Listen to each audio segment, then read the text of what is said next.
आलीमुळे संभाजीनगरमध्ये गद्दार जिंकला अशी टीका उद्धव ठाकरेंनी केलेली आहे। विधानसभेत गद्दारांना चूड लावणार असंही उद्धव ठाकरे म्हणाले।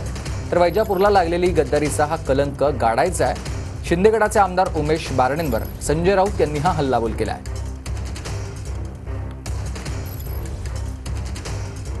गद्दाराकडनं आपल्याला पराभव ह्या भगव्याला गद्दाराने हरवावं। आपल्या जी चाल भाजपाने खेळली होती ती संभाजीनगरमध्ये यशस्वी झाली कशी, तुम्ही यशस्वी होऊ दिली कशी?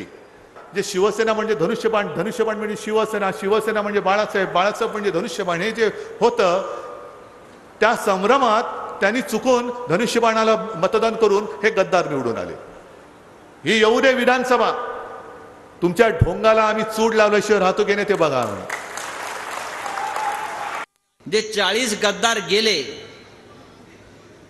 त्यातला एक वैजापूरचा आहे। हा वैजापूरला लागलेला गद्दारीचा कलंक आपल्याला पुसायचा आहे, नष्ट करायचा आहे, गाडायचा आहे आणि पुन्हा एकदा माननीय उद्धव ठाकरे यांच्या नेतृत्वाखालचा हा भगवा झेंडा, ही शिवसेना आपल्याला विजयी करायची आहे।